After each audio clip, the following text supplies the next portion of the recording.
Hi viewers, creative math একাডেমির পক্ষ থেকে সকলকে আন্তরিক শুভেচ্ছা এবং অভিনন্দন। আজকে আমরা সমন্বিত 7 ব্যাংক এবং আর্থিক প্রতিষ্ঠান 1 এর গণিত অংশ সমাধান করব। এই প্রশ্নের গণিত অংশ সমাধান করব। পরীক্ষা হয়ে গেছে গতকাল 19 তারিখ। সো এখানে টোটাল 5টি কোশ্চেন এসেছিলো, তার মধ্যে সবগুলো প্রশ্নের মার্ক ছিল হচ্ছে 5 করে। তো অঙ্কগুলো ইজি ছিল, যতটুকু যা বোঝা যাচ্ছে যে বিগত সালের থেকে মোটামুটি কোশ্চেন অনেক ইজি, যে সবারই পাওয়ার কথা, রাইট? তো চলুন কথা না বাড়িয়ে শুরু করে দেওয়া যাক। আমাদের এখানে প্রথম যে অঙ্কটি ছিল এটা হচ্ছে লাভ ক্ষতির অঙ্ক। এটা হচ্ছে ক্লাস 8-এর বইয়ে লাভ ক্ষতি যে অধ্যায় চ্যাপ্টারটা আছে, যার উদাহরণে গেলে এই অঙ্কটা পাওয়া যাবে। হ্যাঁ, একদম সেম কনসেপ্ট, মানে জাস্ট নাম্বারগুলো চেঞ্জ করা, বাট কনসেপ্ট একদম হুবহু সেম। তো যেটা বলা আছে যে if the selling price of A product, যে একটা প্রোডাক্টের সেলিং প্রাইস মানে বিক্রয় মূল্য ইজ ইনক্রিজড বাই 162 টাকা, যদি একটি পণ্যের দর যদি বিক্রয় মূল্য 162 টাকা বাড়ানো হয়, তাহলে the business would make a profit, তাহলে একটা প্রফিট তৈরি হবে, সেটা হচ্ছে অফ 70%। দ্যাট মিনস 70% লাভ হবে instead of a loss of 19%। That means যদি সেটা আমি কোনো একটা দ্রব্যের বিক্রয় মূল্য আমি যদি 162% বাড়ায় দিই বা বৃদ্ধি করি, সেক্ষেত্রে আমার যে 17% লাভ হবে, এটা পরিবর্তে 19% লস, মানে 19% লসের পরিবর্তে আমার 17% লাভ হবে যদি আমি 162 টাকা বৃদ্ধি করি। আর 162 টাকা বৃদ্ধি না করলে কী হচ্ছে, আমার কিন্তু এই যে 19% লসটা থেকে যাবে। তো সেটাই কথা, যে আমি যখন যদি আমি বৃদ্ধি না করি, সেক্ষেত্রে আমার 19% লস রয়ে গেছে। আর এটাকে যদি আমি বৃদ্ধি করে ফেলি, 162 টাকা যদি বাড়ায় বিক্রি করি বা বিক্রয় মূল্য বেশি করি, সেক্ষেত্রে আমার এই লসটা তো মেক ওভার করে আমার উল্টা আরও 17% লাভ আমার হয়ে যাবে। তো সেটাই বলা আছে what is the cost price of product, তাহলে এই প্রোডাক্টটির হচ্ছে ক্রয় মূল্য কত, সেটা আমাদের বের করতে হবে। তো খুব ইজি অঙ্ক, আমরা ট্রাই করি। সেটা হচ্ছে যে আগে বললাম, এই অঙ্কটা হচ্ছে ক্লাস 8-এর বইয়ের উদাহরণে আছে, লাভ ক্ষতি চ্যাপ্টারে। ওকে, সো আমার দেখেন ব্যাপারটা কি, একটু কনসেপ্টটা বুঝি। যে এখানে টোটাল হচ্ছে আমার 162 টাকা বৃদ্ধি করা হয়েছে। দ্যাট মিনস আমার যখন বৃদ্ধি করা হয় নাই, তখন কি অবস্থা আমরা দেখবো। আর যখন বৃদ্ধি করা হয়েছে, মানে এটা হচ্ছে টোটালটা হচ্ছে বৃদ্ধি 0 থেকে 162, যখন 162 টাকা হয়েছে তখন আমার কী ব্যাপারটা হয়েছে সেটা আমরা একটু চেক করবো, ঠিক আছে? তো যখন আমার বৃদ্ধি করা হয় না, তখন আমার কী হয়েছে, 19% লস হয়েছে। সো আমরা লাভ ক্ষতি অঙ্কে সবসময় কী করি, আমরা ক্রয় মূল্য ধরে নিব এটার, যে কস্ট প্রাইস, এটা হচ্ছে 100%। তো কোনো একটা কিছু সবসময় ক্রয় মূল্য 100% হবে। যেমন ধরেন আপনার হচ্ছে গিয়ে 1 ঝুড়ি আম আছে, 1 ঝুড়ি কী আছে, আম আছে। তো টোটালটা কত, টোটালটা হচ্ছে 100%। আপনি এখান থেকে দেখা যাচ্ছে যে আপনি একটা পোর্শন সেল করে দিচ্ছেন, দেখা যাচ্ছে 1 ঝুড়ি আম থেকে এটা টোটাল ফিল আপ করা আছে, আপনি দেখা যাচ্ছে এতটুকু বিক্রি করে দিলেন। 1 ঝুড়ি থেকে এই ঝুড়ি দেখা যাচ্ছে এতটুকু আম আপনি বিক্রি করে দিচ্ছেন, তাহলে কত হলো, দেখা হতে পারে 30%। তখন আপনি এটা বলবেন যে আমার এখন 70% আছে, 30% আমি সেল করে দিছি। তো ব্যাপারটা হচ্ছে এরকম, সব কিছুর ক্ষেত্রে কী হবে, কস্ট প্রাইস অলওয়েজ 100%, ঠিক আছে? ওকে, তো আমরা এই 100% টাকায় কয় টাকা হয় সেটাই বের করবো। এই 100% মানে কত টাকা সেটা আমরা বের করবো। আচ্ছা, তাহলে এদিকে হচ্ছে আমাদের টাকার হিসাব, এদিকে পার্সেন্টের হিসাব। তাহলে আমার যখন বৃদ্ধি আমি করি নাই, তখন আমার কী হয়েছে, লস হয়েছে 19%। 19% লস মানে কি, 19% লস মানে হচ্ছে আমার এই যে 100 টাকার এই প্রোডাক্টটা আমি কী করছি, 19 টাকা কম সেল করছি। তার মানে কি, এখন কত হবে, 19 যদি বিয়োগ করি, 100 বিয়োগ 19 মানে হচ্ছে 81%, রাইট? তো যখন আমি বৃদ্ধি করি না, তখন আমি যে দামে বিক্রি করছিলাম, জানি না সেটা দাম কত, ঠিক আছে? যে দামে বিক্রি করছিলাম সেটা হচ্ছে কী করছে, আমার 80% দামে সেল করছি, মানে এখানে 19% লস হয়েছে, ঠিক আছে? এবং এই 80% টাকায় কত সেটা আমরা জানি না, ঠিক আছে? ওকে, আমরা পার্সেন্টটাকে হিসাব করি। এখন দেখুন, যখন এই যে 0 থেকে আমি যখন 1 2 করে বাড়ায়া, আমি যখন 162 বিক্রয় মূল্যটাকে আমি 162-তে বাড়াই দিলাম, ইনক্রিজ করলাম, সেক্ষেত্রে আমার কী হবে, সেক্ষেত্রে আমার দেখেন আমার এই লাভ হবে কত, 17%। 19% লসে ছিল, সেখান থেকে আমি 17% লাভ হয়ে গেছি। তার মানে এখানে আমার মানে প্রমোশন হয়েছে কয়টা, 2টা। একটা হচ্ছে কি 19% লস থেকে আমি 0%-এ আসছি, মানে এখন লস নাই, মানে আমি 100% টাকা উসুল করে নিছি, আমার ক্রয় মূল্য টোটালটা আমি তো উঠাই নিছি। সেই টাকা উঠানোর পরে আমি আরও 17% বেশি নিছি, মানে 17% লাভ। তাহলে এখানে আমার কী হবে, এখানে যদি পার্সেন্টে বলি, তাহলে আমার হবে 100 + 17%, মানে হচ্ছে 117%। এটা হচ্ছে আমার বিক্রয় মূল্য, ঠিক আছে? তার মধ্যে দেখেন পরিবর্তন কতটুকু, পরিবর্তন হচ্ছে আমার 81%। যখন বৃদ্ধি করে না তখন 81% ছিল, এবং যখন আমি 162 টাকা বাড়াই দিছি তখন আমার কি পরিবর্তন 117 হয়ে গেছে। টোটাল আলটিমেটলি আমার কতটুকু আমি আগাইছি দেখেন তো, আমার পার্সেন্টে আমার বিক্রয় মূল্যটা কতটুকু বেশি হয়েছে, এটাকে বলা হয় কতটুকু বিক্রয় মূল্য বেশি, বোঝা গেছে? ইনক্রিজ বাই এত টাকা, কত টাকা হচ্ছে দেখেন, বিয়োগ করেন, এখানে আমার আছে 19, এখানে হচ্ছে আমার 17, তাহলে কত হচ্ছে আমার 36%। তাহলে এই 36% মানে কি শতকরায় বেশি, আর এই যে 162 মানে কি টাকায় বেশি সংখ্যা হয়ে গেছে। সো এটা কি আমার ইস্যু করে বা এটা কি আমার মানে ঐকিক নিয়ম ধরে অঙ্ক করে ফেলতে হবে, ঠিক আছে? তাও দেখেন আমরা বলতে পারি যে 36% মানে হচ্ছে কত টাকা, 162। সো আমার 36% বিক্রয় মূল্য বেশি মানে হয়ে আমার 162 টাকা বেশি। সো আমার একে কত, 1%-এ কত, 162/36, আর আমার 100%, আগেই বলছিলাম এই যে টোটালটা আমার 100%, 100% মানেই তো আমার সে কস্টিং প্রাইস, এটা দাম বের করবো, পার্সেন্টে আছে টাকায় বের করে ফেলবো। সো 162 তো হ্যাঁ 162 গুণ 100 নিচে 36। সো এখন এটা কাটাকাটি করলে আমাদের অ্যান্সার হয়ে যাবে। সেটা হচ্ছে 50, এটা কাটলে 18 2 36, 18 9 8 9 72, সেটা হচ্ছে 9 হয় তাই তো, 8 9 72, 7 9 9 16, হ্যাঁ ঠিক আছে। তাহলে 9 50-এ কত হয়, 450। এই 450 টাকা হচ্ছে আমার এই প্রোডাক্টের দাম, এই যে কস্ট প্রাইস 100% ইকুয়াল 450। সো এইভাবে করলে এটা ফুল মার্কস পাওয়া যাবে। আর এটাকে লিখে আবার আরেকভাবে করা যায়, ওই যে আমার ক্রয় মূল্যে ধরে ধরে, এটা তো সে বাচ্চাদের নিয়ম, যে আমার ক্রয় মূল্য 100 টাকা হলে বিক্রয় মূল্য যে আমার 19% লাভে কত, এই যে 19% লসে হচ্ছে আমার 81 টাকা, এরকম ধরে ধরেও করতে পারেন, সমস্যা নেই। সো একই কথা। তো ঠিক আছে, আমরা পরবর্তী অঙ্কে চলে যাই। হ্যাঁ আচ্ছা, পরবর্তী যে অঙ্কটা দেওয়া আছে, the some of the pay off 2 officers is 24,000 per month. That means the some of the pay off 2 officer, দুজন অফিসারকে পে করা হয় একত্রে 24,000 টাকা per month. If the pay off 1 officer, যদি একজন অফিসার ইজ ডিক্রিজড বাই 9%, যদি একজন officer the pay off 1 officer মানে একজন অফিসারের যে পে করা হয় সেটা যদি কমায় দেওয়া হয় 9%, and the second is increased, তার মানে একজনকে কমায় দেওয়া হবে এবং আরেকজনকে বাড়ায় দেওয়া হবে। তো সেকেন্ড জনকে ইনক্রিজ করা হবে কত টাকা, বাই 17%, মানে 17%। দেয়ার পেজ বিকাম ইকুয়াল, তাহলে কী হবে, তাহলে একজনকে যদি আমি ওই 9% ডিক্রিজ করে দিই, আরেকজনকে যদি আমি 17% ইনক্রিজ করে দিই, সেক্ষেত্রে এদের টোটাল টাকাটা মানে দুইজনের টাকার পরিমাণটা সেম হবে, ঠিক আছে, ইকুয়াল, দে বিকেম ইকুয়াল। আচ্ছা, find the pay off is officer, তাহলে প্রত্যেকের টাকার পরিমাণটা কত সেটা আমাদের বের করতে হবে। ওকে,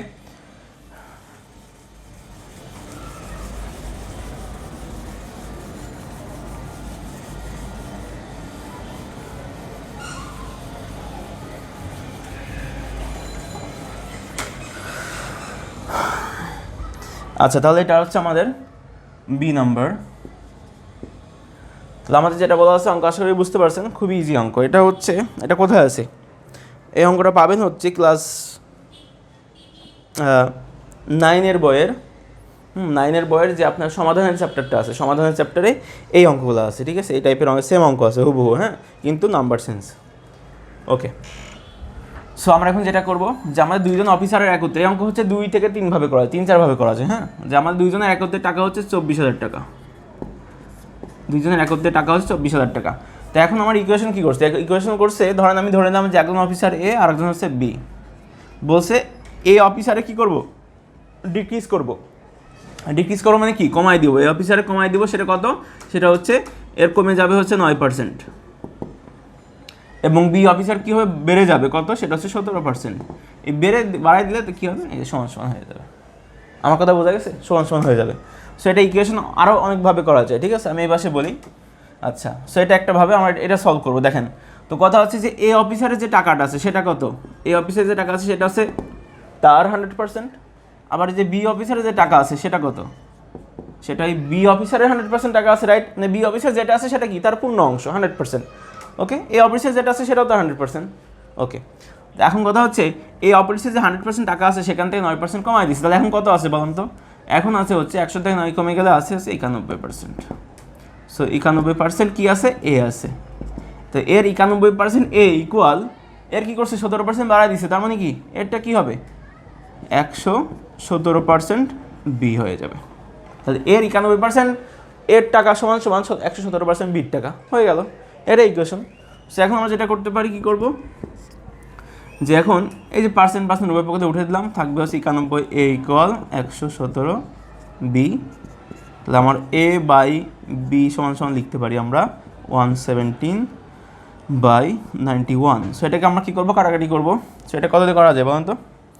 এটা হচ্ছে 3 × 7 = 21। সো এটাকে দেওয়া যায় হচ্ছে 13 দিয়ে, 7 × 9 = 117। 7 × 10 = 70, 3 × 7 হ্যাঁ এটা হচ্ছে 7 দিয়ে, 7 × 13 = 91, আর হচ্ছে 9, 3 × 7 এটা হচ্ছে 9, 9 দিয়ে কাটে, তাহলে 13 দিয়ে কাটলে 7 × 13 = 91, 9 × 13 = 117। তাহলে এখানে পাচ্ছি আমরা 9/7, বা এটা লিখতে পারি A/B = 9/7। সো এটা, সো আমাদের এখন অনুপাতটা পেয়ে গেছি আমরা। সো আমরা কোনো কিছু অনুপাত পেয়ে গেলে কী করতে পারি, সেটাকে 2 ভাগ করে ফেলতে পারবো, এখন কোনো সমস্যা নেই। কীভাবে করবো দেখেন, যে এখন আর অনুপাতের নিয়ম অ্যাপ্লাই করবো। হ্যাঁ, যে আমার এই পাশে করি, যে আমার টোটাল হচ্ছে কত, 2400 টাকা, 24,000 টাকা। তো এই 24,000-এর মধ্যে কী হয়েছে দেখেন, 24,000-এর মধ্যে টোটাল অনুপাত কত, এটা টোটাল অনুপাত হচ্ছে 9:7। মানে কি টোটাল অনুপাত কত, যোগ করে দেন, 9 আর 10 16, এটা 16 হবে, তাই টোটাল অনুপাত হচ্ছে 16। এই 16-র মধ্যে এর অনুপাত কত 9, বিয়ের অনুপাত কত 7। তা আপনি এই টোটাল 16 অনুপাতের মধ্যে 24,000 টাকার 9 অনুপাত বের করেন, সেটা তো হয়ে যাবে। সো এই 16-এর মধ্যে 9 হচ্ছে কত আসে, 16 দিয়ে কাটলে কত হয়, 16 × 1 = 16, 1500, রাইট? 1500, 5 15 9 15 9 90, 5 9 45, লেস 135, এই 13,500। ওকে, তাহলে এই এর টাকাটা আমরা পেয়ে গেছি। এখন বাকিটা আপনি 24,000 থেকে এটা বিয়োগ দেন, অথবা আপনি এটা অনুপাতে লিখতে পারেন, যে 24,000 গুণ টোটাল অনুপাত 16, তার মধ্যে এর টাকাটা কত, 7 অনুপাত। সো এটা কাটাকাটি করেন, 1500, 7 × 10 = 70, 5 × 7 = 35, কত হয় 105। তাহলে হচ্ছে এই যে 10,500 টাকা। সো 10,500 13,500 যোগ করলে আমার 24,000 আসে। তাহলে এটাই হচ্ছে আমাদের দুইজন অফিসারের অফিসার পে। তাহলে এইভাবে আপনি করতে পারেন। আচ্ছা, আশা করি বুঝতে পারছেন। এটা হচ্ছে সবথেকে সহজ কনসেপ্ট, বা এটা দেখা যাচ্ছে অনেকের মাথায় নাও আসতে পারে, যেখানে অনুপাত করে অঙ্কটা করতে হবে। এটা দেখা যাচ্ছে ফার্স্ট অঙ্কটা দেখার পরে আপনি এটা নাও করতে পারেন। সো এটা প্রথমত সবাই দেখে যেভাবে ট্রাই করবে সেটা একটু আমি বলে দিচ্ছি, ভেঙে দিচ্ছি আমি, বাকিটা আপনার ক্যালকুলেশন করে নেবেন। সেটা হচ্ছে এমন করতে পারেন যে অনেকে এইভাবে ট্রাই করবে, তো ভয় নাই, ওইভাবে করলেও অঙ্ক হবে। সেটা হতে পারে কি, যে ধরেন টোটাল টাকা দেওয়া আছে কত, দুজনে 2400, তা আপনি ধরবেন যে একজন অফিসারের বেতন হচ্ছে X, তাহলে এর কি হবে 24,000 - X। এই যে একজনের টাকা বেরোয় গেছে, আরেকজনের টাকা বেরোয় গেছে। এখন এইগুলো দিয়ে ইকুয়েশন করেন, যে 24,000 - X, এর কী করছেন, এর হচ্ছে 91%, যদি 19% কি 9% কমায় দেন, আর এর হচ্ছে এক্সের যোগ, সরি হ্যাঁ এক্সের কী হবে 117%। সো সেই একই কথা, জেলাও সেই কদু, একই কথা। আবার অনেকে এটাও করতে পারেন, যে আপনারা যে এটা লিখছেন, যে এটা এইভাবে করে ইকুয়েশন করতে পারেন, যে এই টাকা এটা থেকে কি হবে 24,000 - X এর কত পার্সেন্ট বিয়োগ করবেন, 9% কমাইছেন, অর্থাৎ 9% লেস বাই 100, 9/100, এটা equal X plus X of 17/100। সেভাবে করতে পারেন, মানে ওর যে টাকা আছে সেই টাকা থেকে যদি আমি 9% টাকা বাদ দিয়ে দিই, ইকুয়াল হবে সেটা কী হবে, এক্স থেকে এক্সের 17% টাকা যোগ করলে দুটো ইকুয়াল হবে। সেভাবে করেও করতে পারেন, বা এইভাবে করলে হবে কি, যে এখানে বড় বড় গুণগুলা করতে হবে, একটু সময় যাবে, জাস্ট এই জন্য আর কি এটা অ্যাভয়েড করাই ভালো। তবে এভাবে করলে, এভাবেই সবাই মূলত করে আর কি, ঠিক আছে? অঙ্কটা দেখে সাধারণত এভাবে করার ট্রাইটাই বেশি করবে। তো ওকে, সো আমরা নেক্সট অঙ্কে চলে যাই। নেক্সট অঙ্কে কী দেওয়া আছে, আচ্ছা এটা হচ্ছে আমার উৎপাদক। হ্যাঁ, উৎপাদক C x³ - 8x² + 17x - 10 = 0। সেই উৎপাদকটা হচ্ছে ক্লাস 9-এর বইয়ে, যে পুরাতন সিলেবাসে যে বইটা আছে, উচ্চতর গণিত, মাধ্যমিক উচ্চতর গণিত, পুরাতন সিলেবাস মানে 2012 সালে যে সিলেবাসের বইটা, সেই বইয়ের হুবহু দেওয়া 3.2 কি 3 থেকে এটা হুবহু দেওয়া আছে। ওখানে একটা চ্যাপ্টার আছে ভাগশেষ উপপাদ্যের যে চ্যাপ্টারটা আছে, সেই চ্যাপ্টার থেকে। আর এই অঙ্ক মেবি এবার নতুন বইও আছে সম্ভবত, ঠিক আছে? খেয়াল নাই, চেক করতে হবে, নতুন বইও এটা আছে। আচ্ছা যাই হোক, এই এটা হচ্ছে উৎপাদকটা, যেটা করতে হবে এটা হচ্ছে ভাগশেষ উপপাদ্যের সাহায্যে করতে হবে। মানে লজিক যদি, যুক্তি যদি চান যে আমার লজিকটা কী হবে, ভাগশেষ উপপাদ্যের লজিক, তাছাড়া এমনিতে কোনো সূত্র দিয়ে আসলে সিম্পল এটা ভাঙা যাবে না, ঠিক আছে? আচ্ছা, সো যেটা করবেন, যে আমার ভাগশেষ উপপাদ্যের নিয়মটা কি? ভাগশেষ উপপাদ্যের নিয়মটা হচ্ছে লাস্টে এখানে আমরা কি করতে হবে? সমাধান করতে হবে, এক্সের মান বের করতে হবে। হ্যাঁ, তো যেটা নিয়মটা কি সেটা হচ্ছে আমাদের সর্বশেষ যে নাম্বারটা থাকবে, যে আমাদের যে রাশি থাকবে, রাশির যে সর্বশেষ পদ যার সাথে কোনো চলক থাকবে না। দেখেন এখানে কোনো চলক আছে? এই টোটাল রাশির মধ্যে, রাশি কি? এই টোটালটা মিলে একটা রাশি। এখানে যেগুলো যোগ বিয়োগ দিয়ে যা থাকবে সেগুলো আছে এক একটা পদ। তো সর্বশেষ পদ হচ্ছে 10, এর সাথে কোনো চলক নয়। চলক মানে হচ্ছে কোনগুলো? যে B C D X Y Z, এগুলো চলক। এখানে কোনো চলক আছে? চলক বিযুক্ত পদ হচ্ছে এটা। তো লাস্টে যে পদটা থাকে পদের হচ্ছে ভেঙে ফেলতে হবে। ঠিক আছে, 10কে কতভাবে ভাঙা যায় দেখেন তো? 1 গুণ 10, মানে এর উৎপাদকে বিশ্লেষণ করতে হবে। তারপর লেখা যায় 2 গুণ 5। সো দেখেন এখানে আমার 4টা আমি ফ্যাক্টর পাইছি, 4টা ফ্যাক্টর কীভাবে লেখা যায় দেখেন? 1কে লিখতে পারি +1 -1, 10কে লিখতে পারি +10 -10, আমি 2কে লিখতে পারি, এখানে 2 আছে, +2 -2, 5কে লিখতে পারি +5 -5। তো দেখেন টোটাল আমি 8টা এলিমেন্ট পাইছি। সো এই 8টা এলিমেন্টের x ইকুয়াল এখানে তো x চলকটা হচ্ছে x, তো x এর মান এই 8টার যে কোনো একটা বা দুইটা যেটা নেন, একের অধিক হতে পারে, যে কোনো একটা মান এখান থেকে নিলে এই রাশিটা কিন্তু 0 হয়ে যাবে। যদি এটা উৎপাদক যদি একটা হয়, তাহলে এবারে এখানে যে কোনো একটা মান দ্বারা এই রাশিটা 0 করা সম্ভব। ঠিক আছে, যদি একাধিক হয় তাহলে এখানে একাধিক মান নেওয়া যেতে পারে, সমস্যা নেই, একাধিক মান দিয়ে এটা 0 হয়ে যাবে। তো যেটা দ্বারা 0 হবে সেটাই হচ্ছে এটা রাশিটার উৎপাদক। আমি জানি এটার উৎপাদক কত, আমি জানি এটার উৎপাদক হচ্ছে আপনার, উৎপাদক মানে হচ্ছে এটার মান হবে আপনার হচ্ছে 1 হবে, 2 হবে, 5। তো আপনি যদি এই 1, এই 2 এবং এই 5 আপনি যে কোনো একটা এখানে ট্রাই করে দেখেন, আপনি রাশিটা 0 হয়ে যাবে। দেখেন আমি 1 নিয়ে দেখি, যে এখানে 1 বসান, 1 কিউ মানে হচ্ছে 1 -8 x² মানে কি 80 হবে, প্লাস এটা 17 হবে -10। 10 আর 1 কত হয়? 10 আর 8 18, আর 17 1 18, কি 0 হয়েছে এটা? সো দেখেন আমি এটা 1 নেওয়ার পর এটা হচ্ছে কি 0 হয়ে গেছে। তার মানে x এর মান যদি 1 হয় সেই ক্ষেত্রে এই সমীকরণটা সিদ্ধ। তাহলে x = 1, এটাকে এখন এভাবে লেখা যায় না? x - 1 = 0, 1টাকে পাশে নিয়ে আসলাম, তাহলে x - 1, এই যে x - 1 পাইলেন না, এটা হচ্ছে এই রাশিটার একটা উৎপাদক। আমি বললাম এটার আরও মান আছে, 2 দ্বারাও এই রাশিটা 0 হবে। আপনি ইচ্ছা করলে এখানে 2 ইউজ করে দেখেন, 2 ইউজ করলে এখানে কত হবে? 8 হবে, এখানে 2 2 4 8 16 হবে, প্লাস 17 2 34 হবে, -10। দেখেন 10 8, 10 আর 16 কত হয়? 10 20 26, এই 34 আর, আচ্ছা এটা ভুল গেছে মনে হচ্ছে, 17 2 34, আচ্ছা এখানে ভুল গেছে, যে 2 2 4টা 32 হবে, এটা 32। তো দেখেন এই 34 সাথে যোগ করবো কত? 34 আর 8 যোগ করলে কত হচ্ছে আমার? 42। আবার এই 32 আর 10 যোগ করলে কত হচ্ছে? 42। তার মানে কি 42 - 42 সেটা 0 হয়ে আছে। তার মানে আমার x এর মান 2 এর কারণে কিন্তু এই রাশিটা 0 হয়ে যাচ্ছে। তাহলে বলতে পারি যে x = 2, তাহলে x - 2 = 0। তাহলে এই যে x - 2 পাইছেন, এটাও কিন্তু এর একটা উৎপাদক। আমার কথা বোঝাতে পারছি? সো এমনি করে আমি 5 নেন, 5 বসালে এটা 0 হয়ে যাবে। সো কথা হচ্ছে আমার এত কিছু দরকার না, আপনি যে কোনো একটা, আমার যে এই x - 1 নিছি, এটা বা যে কোনো একটা নিয়ে আপনি এটা সমাধানটা করবেন। কীভাবে করবেন সেটা দেখাই। তো যেটা করবেন অ্যাট ফার্স্ট, সেটা হচ্ছে এই লাইনটার দরকার নেই, ওটা হচ্ছে আপনি রাফ করবেন। হ্যাঁ, যে কোনটার উৎপাদক সেটা আগে থেকে কোন মানটার কারণে 0 হচ্ছে সেটা বের করে নেবেন। আচ্ছা, তো যেহেতু আমরা 1টাকে কাউন্ট করতেছি আপাতত, আপনি নিলে এটা নিতে পারেন, সমস্যা নেই। এটা নিয়েও যেটা নিয়ে খুশি অঙ্ক করবেন, ঠিক আছে, হয়ে যাবে। সো আমি এটা নিলাম যে আমার x এর মান 1 এর কারণে রাশিটা সিদ্ধ হয়েছে, তাহলে আমার x - 1 হচ্ছে একটা উৎপাদক। এখন যেটা করবেন যে x এর যত পাওয়ার দেখবেন, সর্বোচ্চ যত পাওয়ার আছে সেই পাওয়ারটা করবেন কি, এক লাইন গ্যাপ দিয়ে পরে আপনি 3 বার লিখবেন x - 3, x - 3, x - 3, মানে এখানে x এর এই রাশিতে x এর সর্বোচ্চ পাওয়ার কত? 3, এটা 2 আছে, 3, তাহলে 3টা এই x - 1, সরি x - 1 লিখবেন। এখন যেটা করবেন দেখেন যে এখানে কত বসে, এই যে গ্যাপ আছে, এখানে কত লিখলে পারে এই যে আপনি প্রথম পদটা পাবেন যেটা এর সাথে গুণ হবে। সো এখানে যদি আপনি x² লেখেন, x² লিখলে পারে x² এর সাথে x গুণ করে আপনি x³ লিখতে পারবেন। সো আপনার প্রথম পদটা কি মিলে গেছে না? এখন x² এর সাথে -1 কত হবে? -x²। বাট ভাই আপনার আছে কি? এখানে আছে 8x²।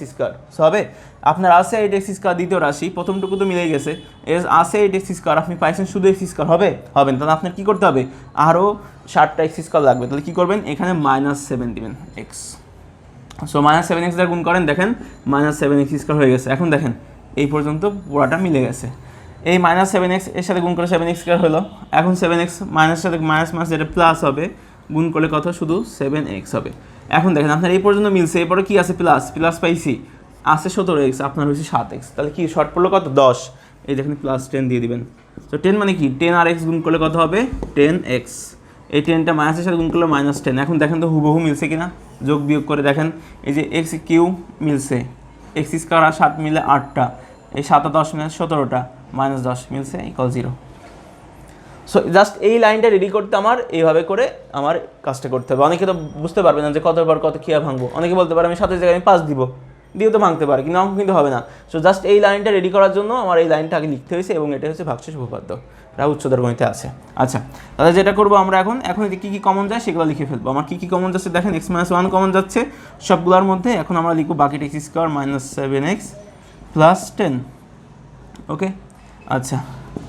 সো এখন এই পর্যন্ত করে অনেকে রেখে দিয়ে চলে আসবে না, ভাই দেখেন এটাকে ভাঙা যায় কিনা সেটা আপনাকে দেখতে হবে। উৎপাদকের বিশ্লেষণ মানে কি সর্বশেষ পর্যন্ত ভাঙতে হবে। এটা এই পর্যন্ত করে আপনি যদি দেখেন 0 আছে না, উৎপাদক যেহেতু সমাধান করবেন, আপনি এটা = 0 লিখে অ্যান্সার বের করলেও করতে পারেন, সমস্যা নেই। আমরা এটাকেও ভেঙে ফেলবো, x-1 এবার সব বা হবে, হ্যাঁ এটা বা চিহ্ন। আচ্ছা, এটাকে দেখে মিল টার্ম করবো আমরা, x² 5 × 10 5x - 2x + 10 = 0।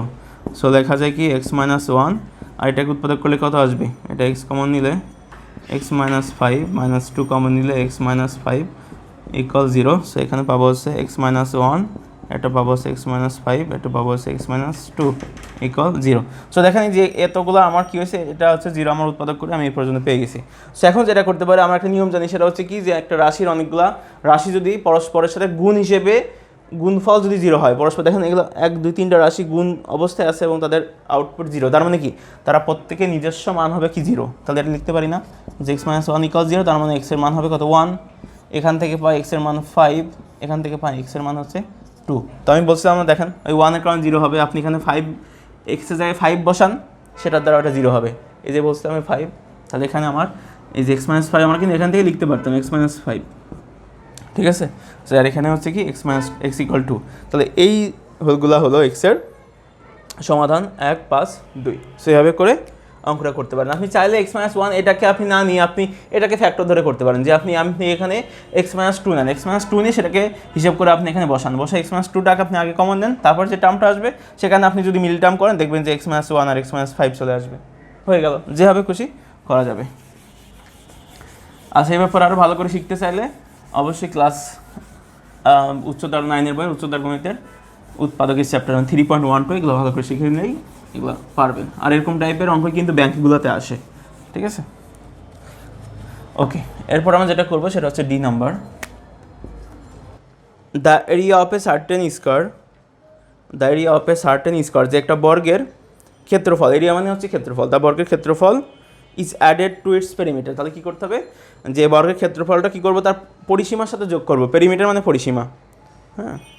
Then the some is 77, তাহলে তার সেই যোগফলটা হবে 77। What is the length of the side of the square, তাহলে স্কোয়ারের সাইড মানে কি তার বাহুর দৈর্ঘ্য কত সেটা আমাদের বের করতে বলা হয়েছে। আচ্ছা, তাহলে আমাদের দেওয়া আছে কি, আমাদের দেওয়া হচ্ছে আমার এরিয়া, এই বর্গক্ষেত্রের এরিয়া দেওয়া আছে, এরিয়া আর হচ্ছে পেরিমিটার মানে পরিসীমান যোগফল দেওয়া আছে। তাহলে আমার এরিয়া বলতে কি বোঝায়, বর্গক্ষেত্রের এরিয়া বলতে কি বোঝায় বলুন তো, বর্গক্ষেত্রের এরিয়া বলতে বোঝায় a স্কোয়ার। আচ্ছা, তাহলে লিখতে পারি a স্কোয়ার প্লাস পরিসীমা মানে কি 4 বাহুর যোগফল, পরিসীমা মানে হচ্ছে 4 বাহুর যোগফল, দ্যাট মিনস 4a, এই যে 4a। তাহলে আমার কী হবে, এই যে বর্গক্ষেত্রের ক্ষেত্রফল তার সাথে পরিসীমা যোগ করবো, সেটা রেজাল্ট আসবে কত 77। এই যে একটা ইকুয়েশন হয়ে গেছে, এখান থেকে সলভ করেন, এর মানটা বের করেন, সেটা হবে অ্যান্সার। তো আমরা করে ফেলি, ঠিক আছে। লেখা যায় কি, লেখা যায় হচ্ছে a স্কোয়ার 4a - 77 = 0। সেটা হচ্ছে মিডিল টার্ম করা যাবে, 7 11 77, ঠিক আছে। তাহলে এটা হবে 11a - 7a - 77 = 0। সেখান থেকে যেটা নেন a কমন নেন, a + 11 - 7 কমন নেন, a - +11 = 0। তাহলে এখান থেকে লেখা যায় a + 11 আর হচ্ছে a - 7 = 0। সো আগের মতো আমরা লিখতে পারি a + 11 = 0। তাহলে এখানে আমার এর মানটা আসবে -11 আর এখানে এর মানটা আসবে হচ্ছে 7। সো এই মানটা গ্রহণযোগ্য নয়, কেন, কারণ বর্গক্ষেত্রের বাহুর দৈর্ঘ্য কখনো ঋণাত্মক হতে পারে না, ঠিক আছে, দৈর্ঘ্য সবসময় পজিটিভ হবে। তাহলে এর মানটা হবে কত 7। সো এটা হবে আমাদের এই প্রশ্নের অ্যান্সার। সো সহজ অঙ্ক এটা হচ্ছে আপনার পরিমিতি চ্যাপ্টারের 7-এর বইতেও আছে। আচ্ছা, তারপর হচ্ছে লাস্ট অঙ্ক, ঠিক আছে। The diagonal and the area of rectangle are 25 metres and 168 square metres respective. That means কর্ণ দেওয়া আছে এবং রেক্ট্যাঙ্গেল মানে আয়তক্ষেত্রের ক্ষেত্রফল দেওয়া আছে। সো এটা হচ্ছে আয়তক্ষেত্র, ঠিক আছে। এর কর্ণ দেওয়া আছে, কর্ণের মান দেওয়া আছে 25 এবং ক্ষেত্রফল দেওয়া আছে হচ্ছে 100, মানে এরিয়া 168 স্কোয়ার মিটার্স মানে বর্গমিটার আর কি। Calculate the length and with of the rectangle, মানে আমাদের দৈর্ঘ্য এবং প্রস্থ বের করতে হবে, লেন্থ এবং উইথ। আচ্ছা, সো যেটা করতে পারি আমরা যে এখানে আমাদের ধরে নিই যেটা হচ্ছে আমার দৈর্ঘ্য, এটা হচ্ছে প্রস্থ, সরি এটা প্রস্থ, এটা হচ্ছে দৈর্ঘ্য, ওকে। আর আমার এটা হচ্ছে কর্ণ। তো আমরা কি জানি যে এরিয়া মানে কি, আয়তক্ষেত্রের ক্ষেত্রফল মানে হচ্ছে দৈর্ঘ্য গুণ প্রস্থ। দৈর্ঘ্য হচ্ছে কত, এ, প্রস্থ, এই যে এ বি এর মান কত, 168। আচ্ছা, আবার কি দেওয়া আছে, কর্ণ, কর্ণ হচ্ছে 25। তো আয়তক্ষেত্রের কর্ণের একটা সূত্র আছে, কিন্তু আপনারা সবাই পারবেন, বাট এই কর্ণের এখানে যে বুঝতে পারবেন, আটকে যাবেন। অধিকাংশ হয়তো এই সমস্যাটা হয়েছে, হয়তো যারা এই সব অঙ্কের সাথে অভ্যস্ত না। তো এই দেখেন কর্ণের একটা সূত্র, সেটা হচ্ছে কি, আয়তক্ষেত্রের কর্ণ হচ্ছে a square plus B square equal 25। বর্গক্ষেত্রেও কিন্তু, বর্গক্ষেত্রের বেলায়ও কিন্তু সূত্র আছে। বর্গক্ষেত্রের ক্ষেত্রফল হচ্ছে a স্কোয়ার আর তার কর্ণ হচ্ছে √2a, ঠিক আছে। সো দেখেন তাহলে এটা হচ্ছে আমার কি, এটা হচ্ছে আমার এ বি ইকুয়াল 168 আর √a square plus B square equal 25। So এটাকে আমরা একটু ভাঙতে পারি না, বর্গ করে দেন। a square plus B square সমান সমান 625, 25কে বর্গ করলে 625 হয়। এই যে দুইটা ইকুয়েশন হয়ে গেল। সো এই দুইটা ক্যালকুলেশন করলে আপনি এ আর বি এর মান বের করেন। এখন কি 3 আমাদের জেনারেল ম্যাথের 3.1-এর বীজগণিত হয়ে গেছে, ঠিক আছে। 3.1-এর যে বীজগণিতগুলো আছে, যে সূত্রের সাহায্যে যে অঙ্কগুলো আছে, সেই অঙ্কের করলে হয়ে যাবে। সো করি আমরা। তো আমরা যেটা করবো, at first a square plus B square, এটাকে আমরা কীভাবে লিখতে পারি বলুন তো, a plus B whole square minus twice A B. So আমার a প্লাস বি এর মান কত দেওয়া আছে, 625, রাইট, ওকে। আর a প্লাস বি এর মানটা আমরা বের করবো, হোল স্কোয়ার মাইনাস 2ab বলতে কত, a বি এর মান কত, a বি এর মান দেওয়া আছে 168, রাইট, 168।